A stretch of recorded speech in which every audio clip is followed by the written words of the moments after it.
একটা স্কিনে এত ধরনের প্রবলেমস যেরকম suntan, hyperpigmentation and acne spots, এই প্রবলেমগুলোর জন্য ম্যাজিকের মতো কাজ করে এই দুইটা প্রোডাক্ট। অ্যান্ড ফার্স্ট প্রোডাক্টটা হচ্ছে রিবানার স্যাফরন গোট মিল্ক সোপ। এটা ইউজ করা কিন্তু খুবই ইজি। রিবানার এই সোপটা কিন্তু অনেক ডিমান্ডিং একটা সোপ।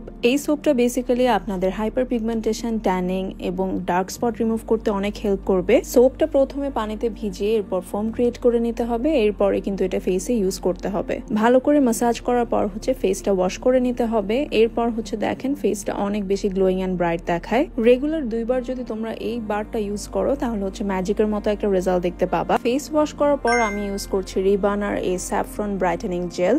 আমরা সবাই জানি স্যাফরন আমাদের স্কিনের জন্য কতটা ভালো, অ্যান্ড এটা ন্যাচারালি আমাদের স্কিনটাকে ব্রাইট অ্যান্ড গ্লোয়িং করতে কিন্তু অনেক হেল্প করে। অ্যান্ড স্কিনটাকে গ্লাস স্কিন করতে কিন্তু আমি এই জেলটা দিনে 2 বার ইউজ করে থাকি। অ্যান্ড এটা হচ্ছে ফ্রিজে রেখে ইউজ করতে হবে, ঠান্ডা অ্যাপ্লাই করতে কিন্তু খুবই ভালো লাগে। জেলটা রেগুলার বেসিসে ইউজ করলে তোমরা তোমাদের স্কিনের ডিফারেন্সটা বুঝতে পারবা। স্কিনটা অনেক সফট স্মুথ হয়ে যায়, অ্যান্ড যে কোনো ধরনের স্পটও কিন্তু এটাতে রিমুভ হয়, অ্যান্ড স্কিনের টেক্সচারটাও কিন্তু অনেকটা ইমপ্রুভ হয়ে যায়। ফেসটা ওয়াশ করার পর আমি ইভেনলি ফুল ফেসে অ্যাপ্লাই করে নেই, অ্যান্ড এটা আমি 30 মিনিটস পর্যন্ত রাখি। 30 মিনিটস পরেই হচ্ছে আমি আমার ফেসটা ওয়াশ করে ফেলি। আমার স্কিন কেয়ার রুটিনে কিন্তু এই দুইটা প্রোডাক্ট একদমই মাস্ট। অ্যান্ড তোমরা যদি অর্ডার করতে চাও তোমরা হচ্ছে ফেসবুক পেজে নক করতে পারো।